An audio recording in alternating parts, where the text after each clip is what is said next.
Golden Radio Hour.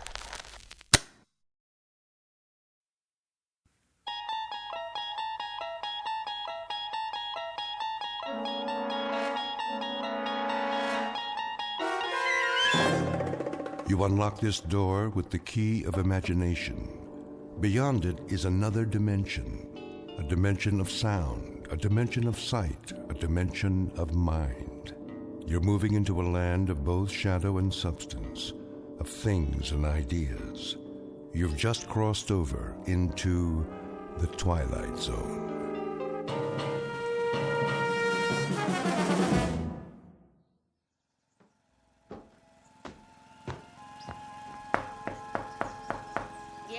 Mrs. Pratt? Oh, hello there, Ida. How are you? Can't complain. And yourself? I was just making some lemonade. Come on in. I shouldn't stay. My son's coming to dinner. I have to put a casserole in the oven.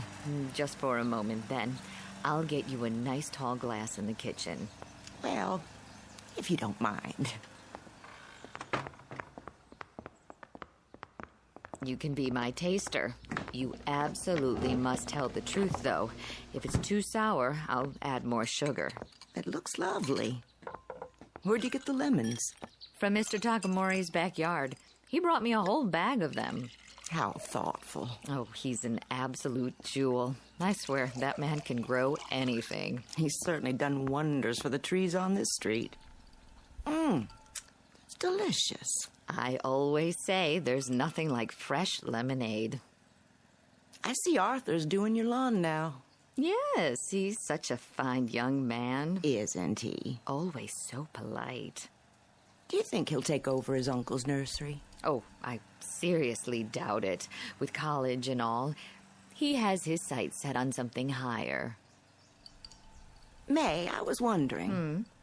Couldn't Arthur do Mr. Fenton's lawn, too? Mr. Fenton? Well, I believe he'd rather do it himself. You know that man. Yes, but his place has been a fright lately. Oh, such a shame. He used to keep that yard so neat. I hear his wife moved out. The boy doesn't charge much, and Mr. Fenton's lot's going to seed. It lowers property values, you know. Well, then, why don't you ask him? Oh, I couldn't. He'd think I was being a busybody. Arthur, I mean. He can stop by after he finishes here. It wouldn't hurt. I suppose. If he needs the job. I expect he does. That family's worked so hard. Can't have been easy after the war. You don't think... What? Mr. Fenton was in the service, wasn't he? The Marine Corps. I hope he doesn't have a problem, then, with the Japanese. Oh, that boy's as American as you and I, born and bred. I know, but there is a feeling with some people. Not in this neighborhood. I'm sure Mr. Fenton has put all that behind him. I should hope so. I was just about to bring Arthur some lemonade. You can mention it now. If you think it's all right. Of course it is. What went on back then was a terrible, terrible thing. But believe me, the war is over. In our town, it ended a long time ago.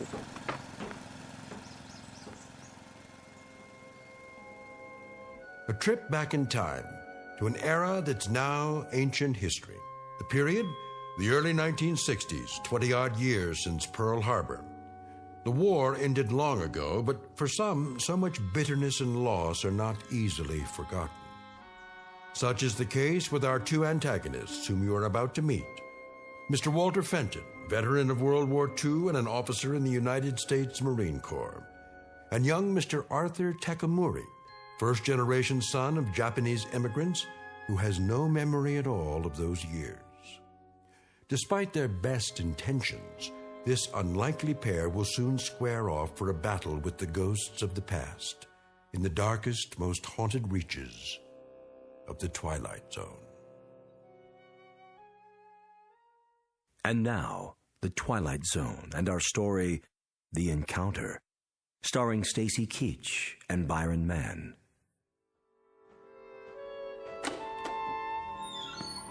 Get a load of this stuff. Where'd it all come from? Psh, what a mess. Not a nuke at all. Shoes, clothes.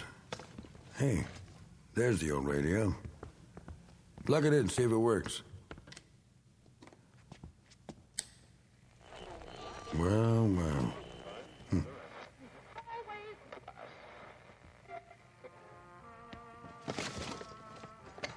A whole lot of junk and nothing but. Say, what's in the trunk? Well, will you look at that? The sword. Oh, yeah. I remember this. How could I forget? Wish to heaven I could. Yeah.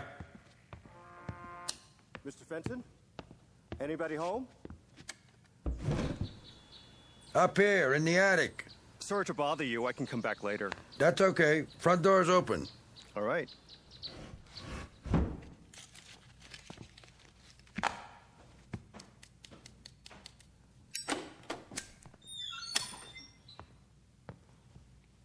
Mr. Fenton? It's me. Sorry if I disturbed you. What do you want?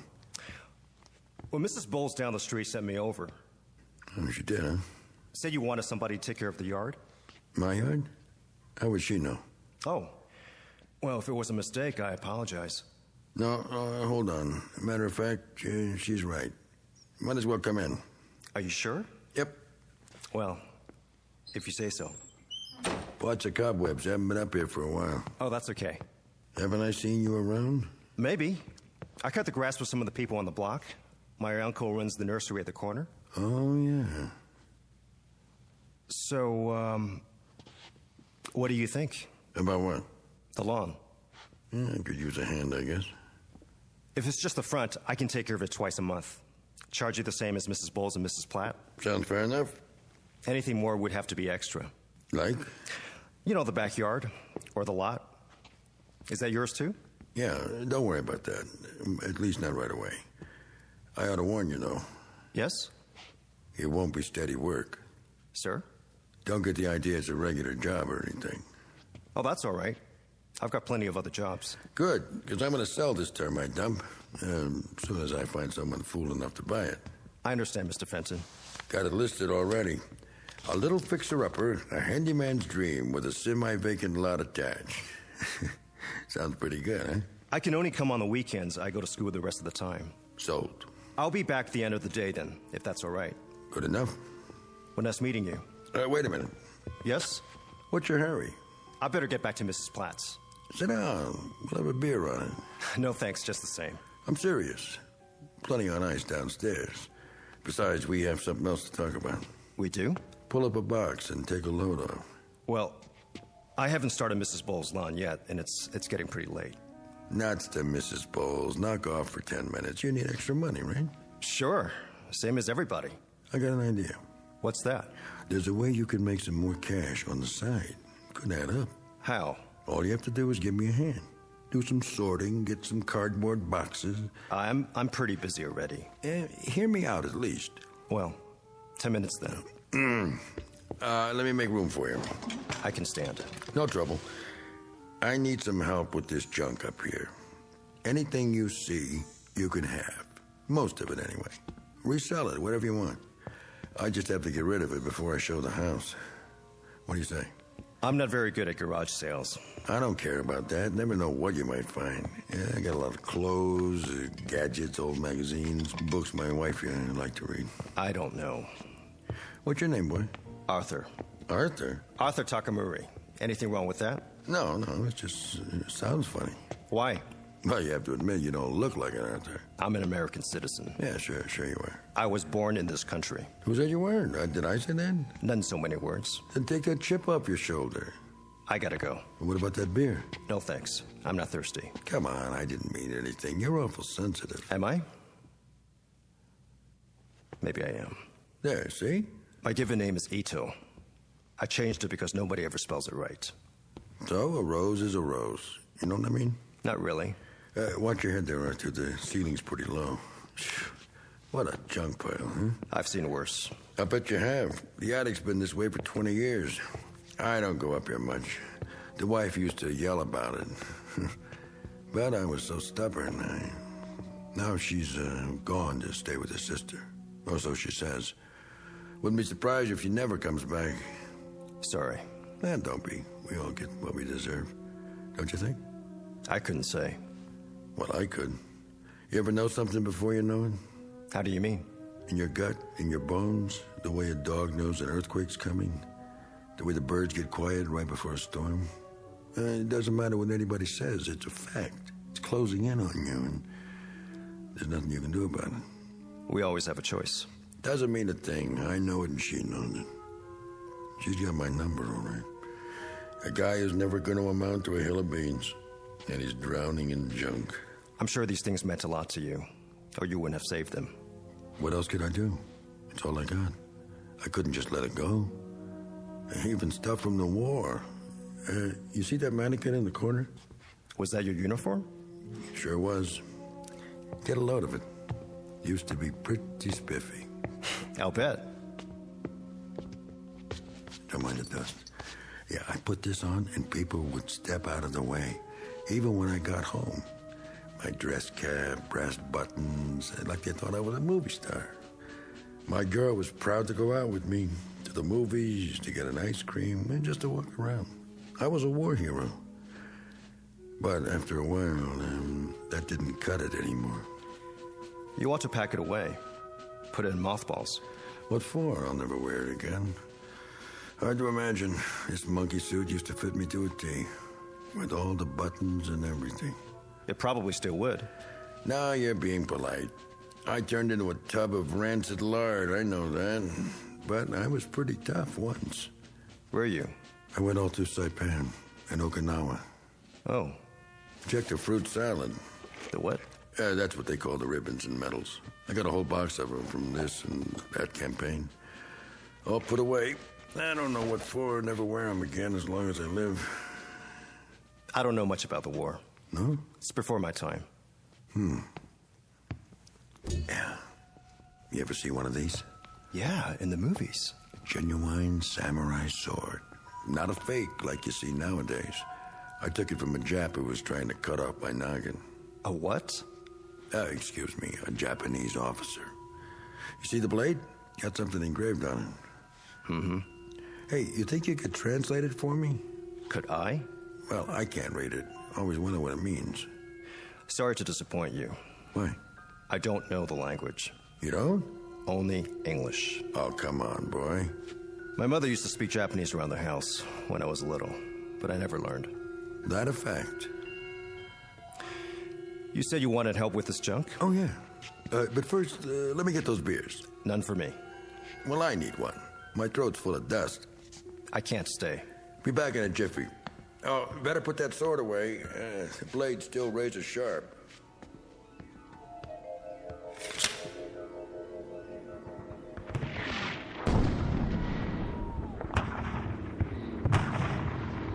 You! You!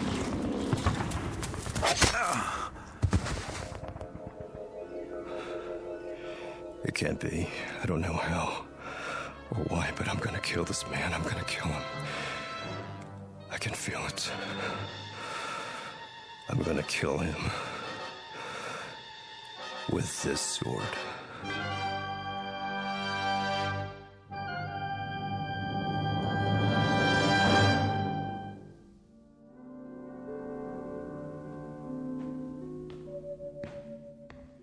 Here you go. A whole six-pack, nice and cold. And maybe I will have one. Go ahead, you're entitled. I even brought an opener. Thank you.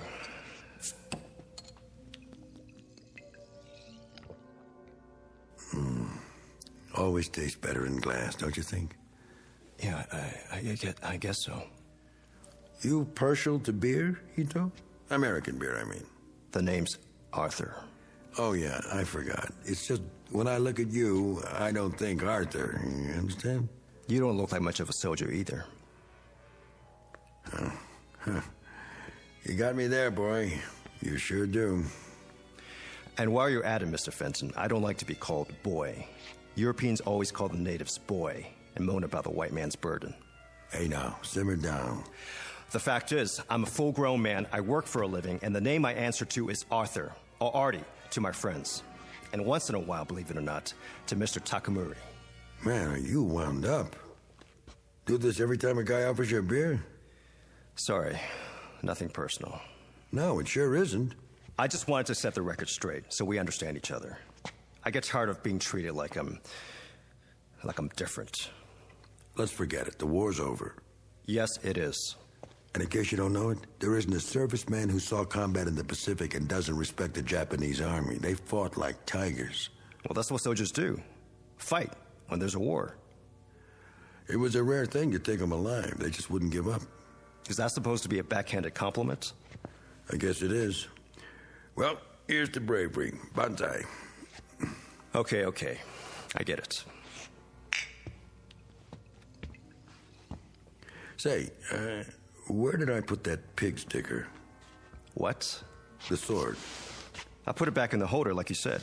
Then I set it on those National Geographics. Well, it's not there now. Well, maybe it slipped down. Not that I can see. Funny if it got lost. I've been trying to lose it for years. I never could, though. Why would you want to do that? This thing gives me the willies. I should have left it instead of taking it as a souvenir, you know what I mean? Maybe you should have.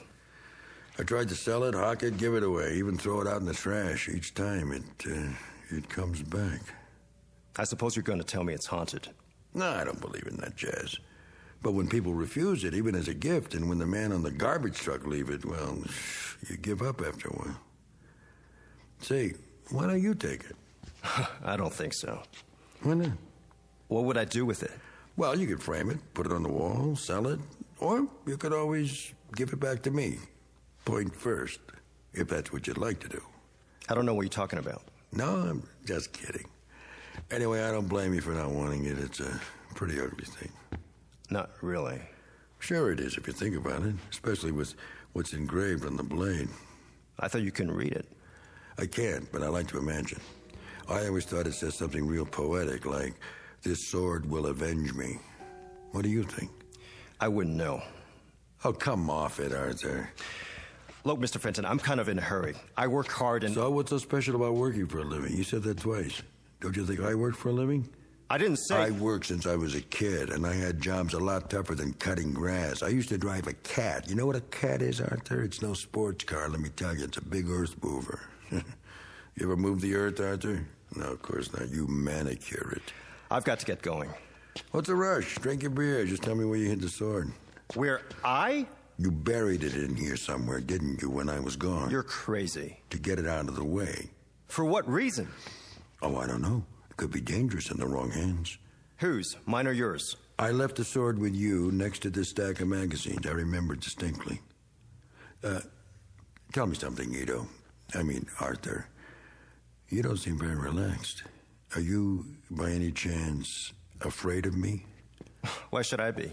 Oh, I can think of a few reasons. Such as? Well, my background, for one. What's so special about that? Because I was a soldier. So were a lot of people. Really, there's no point talking about it now, is there? I was in a fighting outfit. You know what that means? It's not like the recruiting posters, let me tell you. Pictures of a nice, clean-cut kid helping little old ladies cross the street, starting fires by rubbing two Boy Scouts together. A soldier like that wouldn't last one night on the beach or in a foxhole. A real soldier's a highly trained machine, made for one purpose, combat. Split-second reactions in place of emotions. He's on a high wire, always on his toes. His nerve ends are dead, and he's as cold and hard as this helmet, like this one right here. It saw me through plenty. Yeah, it still fits. It always will. Like it's a part of me, the part that survived.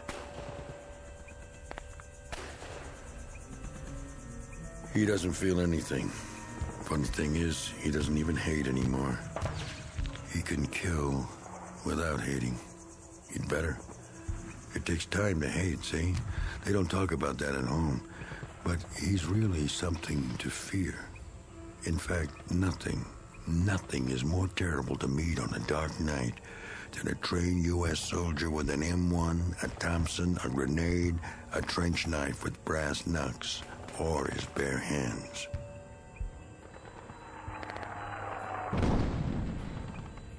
Yank!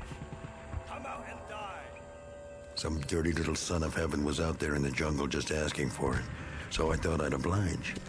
I started circling wide to get behind him. Yes. Yes, it was night. A very dark night. It was a simple exercise, basic training. All it took was someone with more luck than brains. Yank! Yank! Over here! Come out and die, Yank! I kept moving. Then I saw something. It was the machine gun nest. They had a great position up high behind the trees, so I stayed low and headed around the side. But before I got there... You!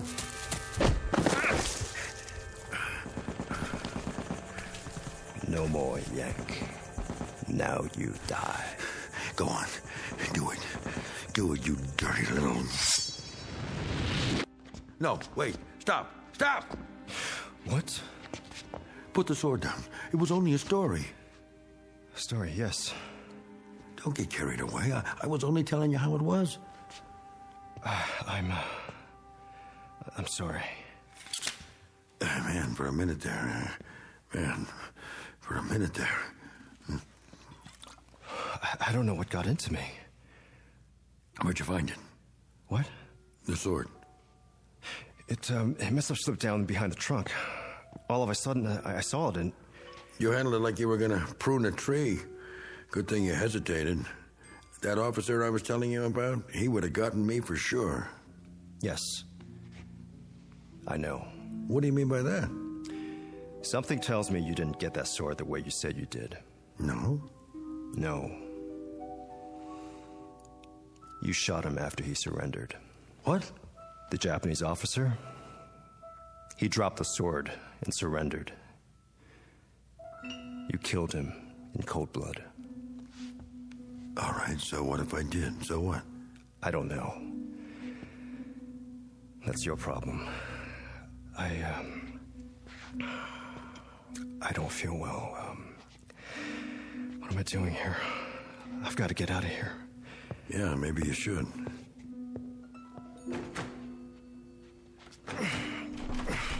The door's stuck. You must be awful weak. Pull. It won't move. Did you lock it?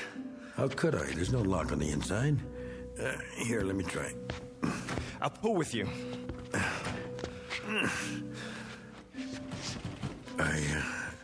I guess you're not supposed to leave just yet. What do you mean? If I knew, I'd tell you, but I don't. I don't understand any of this, but I'd say we're locked in here together, just the two of us, for better or worse, till death do us part.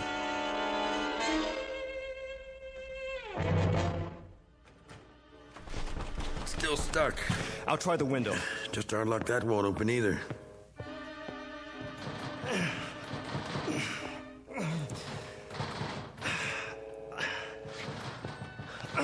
You're right.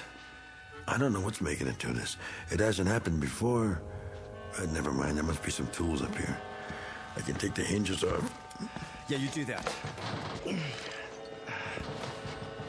Forget the window. It's too high up to climb out. Of course, we could break the glass and yell for help, but that'll be a last resort. See if you can find a screwdriver. I wouldn't know where to look.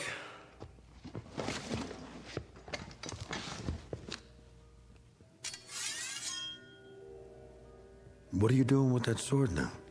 Don't worry. I'm only looking at it.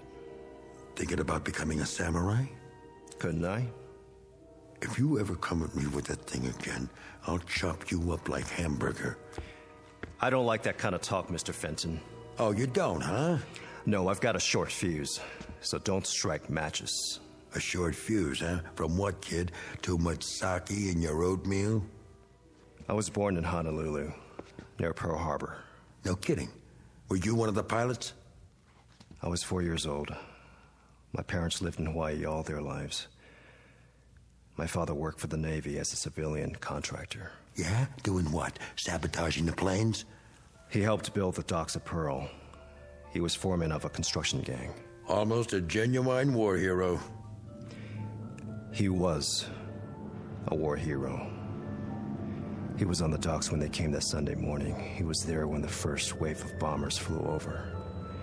Standing there, watching men that looked like him, destroying what he built with his own hands. The plane circled overhead. I stood on the hillside where we lived and looked up at the sky and saw them. And my mother held my hand and tried to make me run inside the house, but I stood and watched the airplanes. While down below at the harbor, my father tried to warn the sailors, tried to tell the men on the ships what was happening. But the bombers came anyway, and I could hear the boom, boom, boom as the bombs exploded. And I could see the smoke, and my mother was crying. My father was yelling to warn the sailors, yelling for them to fire back. And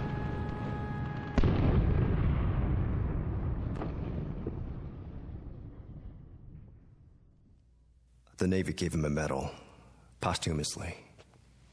He was a hero, a great hero. That's some story. My mother and I were shipped to California 1 year later. We were placed in a relocation center. Yeah, I heard about those. Do you know what a relocation center is, Mr. Fenton? It's a fancy name for a concentration camp. That's where I grew up. In a stinking concentration camp, especially reserved for American citizens who happen to have slanted eyes and yellow skin. That's what the son of a hero got, Mr. Fenton. Sometimes I think they should have dropped more bombs. Easy, kid.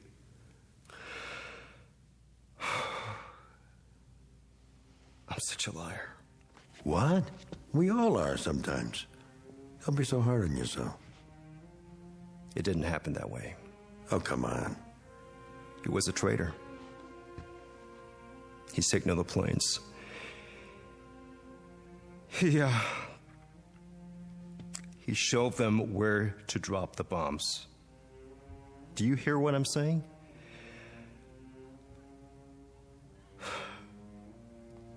My old man was a traitor. Here, you need this. I gotta get out. Sure you do. The whole thing's stupid, isn't it? You come up here to make a few bucks and I ask you to have a beer because, well, if you want to know, I was kind of lonesome. You see, the wife got a little teed off at me before she left, but she'll be back. Wait and see. I guess maybe she's right. I do drink too much. You married, Arthur? No, I guess not. You know, you guys are way ahead of us as far as women are concerned. You really know how to treat them. It's an ever-loving fact. I saw it with my own eyes over there. And, Sonny, that's one part of Japan culture we could use. We give our women too much freedom, see? I mean, too much status. And what do they do with it? They kick us when we're down. That's what they do with it. Look, Arthur, you're a pretty nice Joe. I could tell that right away. That's why I asked you to stay for a couple of beers so I could admit to you, man to man, that it's been rough lately. The truth is I didn't retire. They canned me from the job. That's right, they put somebody else on the cat. Can you imagine that? Just because of a few lousy drinks? Why, Arthur, I've been driving that thing around since the war, slicing crummy lots for crummy houses out of the crummy hills. It wasn't the booze. That was just an excuse. It's the cheap labor they're getting nowadays. We let them in from everywhere, Mexico, Puerto Rico, foreigners. We make Hawaii a state, and what do we get? A lot of what? Say it. Oh, no offense to you, Arthur. You're different, 100% American, born here and everything, not like your old man. I'm talking about those others who'll be trying to snatch your job, too. One fine morning, you'll show up and find some gook at work in your flowers, clipping your hedges, mowing your lawns, taking the bread right out of your mouth, and it won't matter if you're sober or not. They'll work a lot cheaper, so you've had it, buddy boy. Ooh, but I'm getting off the subject. The wife, like I say, she went to her sister's. Said we were all washed up. Can you beat that? That's gratitude for you. But never mind, she'll be back. She knows which side her bread's buttered on, and if she doesn't come back, who needs her? A man can make it alone. Arthur? Women are a dime a dozen. Anyone who's ever been to the Orient knows that. You're awful quiet, Arthur. Still holding on to that sword, huh? What's the matter, Arthur? Or do you want me to call you Ito now? I have nothing to say. Listen, don't take it so hard. I mean, just because your old man was a sneaky little double-dealing traitor, it doesn't mean you are. I mean, what the hell? You don't have to go and change your name and all and forget you know how to speak Japanese. There are plenty of sneaks and double-crossers on both sides. Like you. Hold it right there, buddy. You were no better. You were a murderer. You killed a defenseless man. Now take it easy. What happened on Okinawa? Well, you can't blame me. You know we had orders not to take any prisoners. That's right. No prisoners, they said. Seems the little monkeys were coming in with their hands behind their heads and grenades in their loincloths. And they'd pitch them at you without the slightest hesitation the first chance they got. The kamikaze philosophy. So, no prisoners. That was the order, straight from topside. You had your philosophy, too. You can't hold a man responsible for obeying orders, can you? You get shot in wartime for having a mind of your own. Follow orders if you want to stay alive. Oh, yeah, I know, those Nazi generals in Nuremberg. You're going to bring that up. Well, let's face it, they had a point. They were ordered to do what they did, and they had to obey. The oldest offense in the world. So, who's guilty of what? Think about it. Where does it begin and where does it end? In the Pacific, we were told you people were some species of ape, not even human, so we shouldn't worry about burning you out of caves. Today, all of a sudden, you're fine people, highly cultured, and it was all propaganda about your lousy transistor radios. Is that all we represent to you? Come on, Arthur, put down the sword and let's have another beer. Stay where you are. I don't like to drink alone. And to tell you the truth, I'm a little shaky today. Last night, I put away a fifth of scotch. Can't hold your liquor, huh? Arthur, don't you get it? The wife up and left me. I'm all alone now. And yesterday, when I called about getting my job back, the foreman hung up on me. I'm not a bad guy, Arthur. Why is all this happening to me? All right, don't answer. Kill me if that's what you're here for. Go ahead, I dare you. What's that? Your judo pose? I told you I'm a trained soldier. Okay, Ito, come on. I'm waiting for you. You're ridiculous. Oh, so that's it. You're trying to scare me. So all right, I'm scared, but not of dying, of living. I can't make it anymore, Ito. Or Arthur, or whatever your name is. There's nothing left, nothing. I got a box full of decorations for killing highly cultured people. And I've been pushed and pulled this way and that till I hate everyone in the world who's not the same as me. Look, I'll prove it. Come and get your beer, you dirty little chap. Why, you? Just bring it. I'm ready for you. How you like that, huh? Judo, nothing. Stupid old American beating. Stand up and take it. Oh, you can't, huh? Well, here, I'll finish the job for you with a razor-sharp samurai sword. You don't have the guts. No? No? No.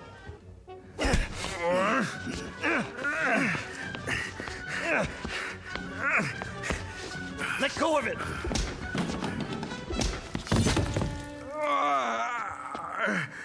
Pick up the sword. Pick it up. Where is it? You gonna keep holding on to it?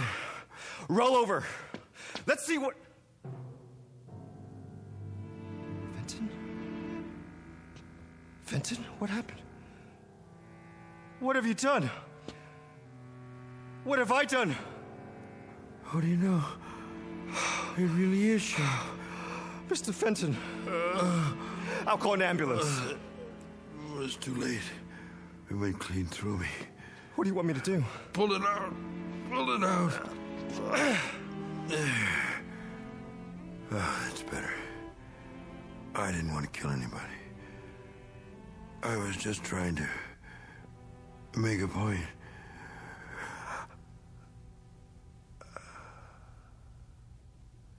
Oh, my God.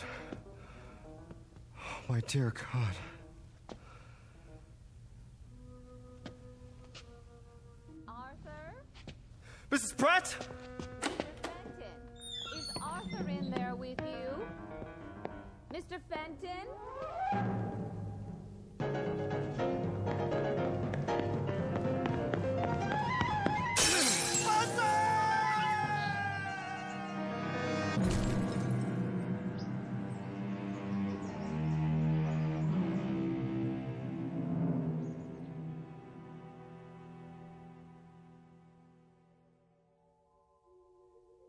Two men in an attic, locked in a mortal embrace. Their common bond and their common enemy? Guilt. A disease all too common among men, both in and out of the Twilight Zone.